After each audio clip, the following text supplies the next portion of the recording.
ನಿಯಮಿತ ಸ್ತನ ಪರೀಕ್ಷೆಯಿಂದ ಸ್ತನ ಕ್ಯಾನ್ಸರ್ ಅನ್ನು ತಡೆಯಿರಿ. ಆರಂಭಿಕ ಹಂತದಲ್ಲಿ ಪತ್ತೆ ಹಚ್ಚಿದ್ರೆ ಕ್ಯಾನ್ಸರ್ ಅನ್ನು ಗುಣಪಡಿಸುವ ಸಾಧ್ಯತೆ ಹೆಚ್ಚು. ಸ್ತನ ಕ್ಯಾನ್ಸರ್ನ ಆರಂಭಿಕ ಪತ್ತೆಗಾಗಿ ಸ್ಕ್ಯಾನ್ ಮಾಡಿಸಿಕೊಳ್ಳಿ. ಸಂಪರ್ಕಿಸಿ ನಂಜಪ್ಪ ಆಸ್ಪತ್ರೆ, ಕುವೆಂಪು ರಸ್ತೆ, ಶಿವಮೊಗ್ಗ. ದೂರವಾಣಿ ಸಂಖ್ಯೆ 0818226800 ಅಥವಾ 0818223967 ಮತ್ತು ಮಾಗನೂರು ಬಸಪ್ಪ ರಸ್ತೆ, ದಾವಣಗೆರೆ. ಸಂಪರ್ಕಿಸಿ 0812260111 ಅಥವಾ 081922603333.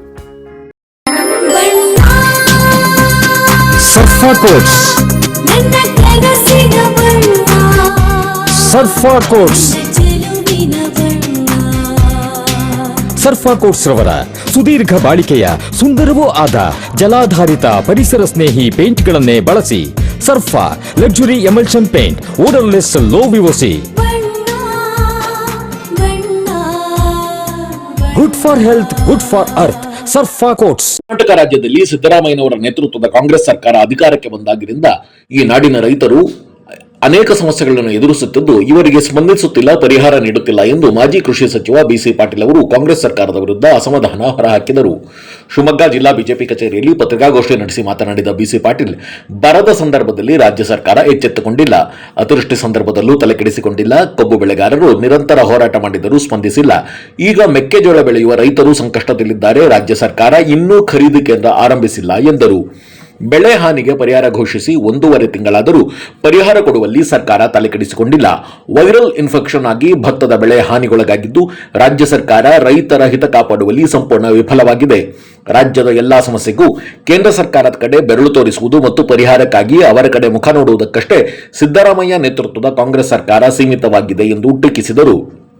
2025-26ನೇ ಸಾಲಿನಲ್ಲಿ ಮುಂಗಾರು ಅತಿವೃಷ್ಟಿ ಮಳೆಯಿಂದಾಗಿ ನಷ್ಟಕ್ಕೊಳಗಾದ ರೈತರು ಬೆಳೆದ ಏಕದಳ, ದ್ವಿದಳ ಹಾಗೂ ತೋಟಗಾರಿಕಾ ಬೆಳೆಗಳಿಗೆ ಎಸ್ಡಿಆರ್ಎಫ್, ಎನ್ಡಿಆರ್ಎಫ್ ನಿಯಮಕ್ಕೆ ಅನುಸಾರವಾಗಿ ರಾಜ್ಯ ಸರ್ಕಾರದಿಂದ ಹೆಚ್ಚುವರಿಯಾಗಿ ಕೊಡಲೇಬೇಕಾದ ಪರಿಹಾರ ಬಿಡುಗಡೆಗೊಳಿಸಬೇಕು ಎಂದು ಮಾಜಿ ಕೃಷಿ ಸಚಿವ ಬಿಸಿ ಪಾಟೀಲ್ ಆಗ್ರಹಿಸಿದರು.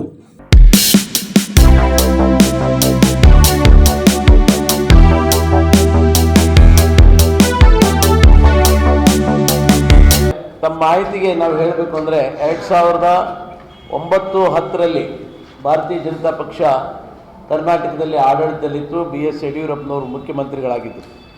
ಅವತ್ತು ಆ ಕಾಲದಲ್ಲಿ NDRF ಮತ್ತು SDRF ನಿಯಮದ ಪ್ರಕಾರ 6,800 ರೂಪಾಯಿ ಒಂದು ಹೆಕ್ಟರ್ಗೆ ಬೆಳೆ ನಾಶ ಆದರೆ ಕೊಡಬೇಕು ಅಂತ ಏನಿತ್ತು. ಅವತ್ತಿನ ದಿವಸ ಯಡಿಯೂರಪ್ಪನವರು ಸರ್ಕಾರ 6,800 ಇರಲಿ, ನಾವು ಹೆಚ್ಚುವರಿಯಾಗಿ ಕೊಡ್ತೀವಿ ಅಂತ 13,000 ರೂಪಾಯಿಯನ್ನು ಒಂದು ಹೆಕ್ಟರ್ಗೆ ಕೊಡುವಂಥ ಕೆಲಸವನ್ನು ನಮ್ಮ ಸರ್ಕಾರ ಮಾಡಿತ್ತು. ಇವತ್ತು ಬೆಳೆ ಹಾನಿ ಪರಿಹಾರ ಯಾವುದನ್ನು ಕೂಡ ಈ ಸರ್ಕಾರ ಕೊಟ್ಟಿಲ್ಲ. ಅದು ನಿಗದಿ ಮಾಡಿದ್ದಾರಂತೆ 1 ಗುಂಟೆಗೆ 40 ರೂಪಾಯಿ. 1 ಗುಂಟೆಗೆ 40 ರೂಪಾಯಿ ಈ ಸರ್ಕಾರ ಬೆಳೆ ಹಾನಿಯನ್ನು ಪರಿಹಾರವನ್ನು ಕೊಡ್ತಾ ಇದ್ದಾರೆ. ಇವತ್ತು ಭಿಕ್ಷುಕರು ಕೂಡ 100 ರೂಪಾಯಿ ಕೊಟ್ಟರೆ ತಿರುಗಿಸಿ ನೋಡ್ತಾರೆ, ತಗೋಬೇಕೋ ಬೇಡ ಅಂತೇಳಿ.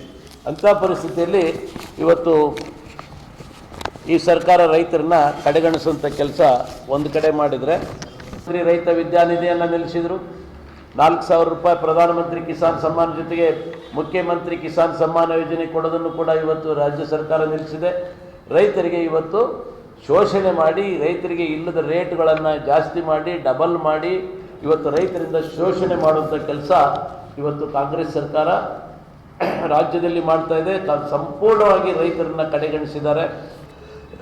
ಈ ನಿಟ್ಟಿನಲ್ಲಿ ಭಾರತೀಯ ಜನತಾ ಪಕ್ಷ ರಾಜ್ಯಾದ್ಯಂತ ಎಲ್ಲ ಜಿಲ್ಲೆಗಳಲ್ಲಿ, ಎಲ್ಲ ತಾಲೂಕು ಕೇಂದ್ರಗಳಲ್ಲಿ ಸರ್ಕಾರದ ವಿರುದ್ಧ ಪ್ರತಿಭಟನೆಯನ್ನು ಹಾಕ್ಕೊಳ್ತಾ ಇದ್ದೇವೆ. ಅದೇ ರೀತಿ ಶಿವಮೊಗ್ಗ ಜಿಲ್ಲೆಯಲ್ಲಿ ಕೂಡ, ಶಿವಮೊಗ್ಗ ಜಿಲ್ಲೆ ಮತ್ತು ಶಿವಮೊಗ್ಗ ಜಿಲ್ಲಾ ಕೇಂದ್ರಗಳು, ರೆವಿನ್ಯೂ ಕೇಂದ್ರಗಳು ಮತ್ತು ತಾಲೂಕಿನ ಎಲ್ಲ ರೆವಿನ್ಯೂ ಕೇಂದ್ರಗಳಲ್ಲಿ ಸದ್ಯದಲ್ಲಿಯೇ ಭಾರಿ ದೊಡ್ಡ ಪ್ರಮಾಣದ ಒಂದು ಪ್ರತಿಭಟನೆಯನ್ನು ರಾಜ್ಯ ಸರ್ಕಾರದ ವಿರುದ್ಧ ನಾವು ಹಾಕ್ಕೊಳ್ತಾ ಇದ್ದೇವೆ. ಅದರ ರೂಪುರೇಷೆಗಳನ್ನು ಕೂಡಲೇ ನಮ್ಮ ಜಿಲ್ಲಾಧ್ಯಕ್ಷರು ಅದನ್ನು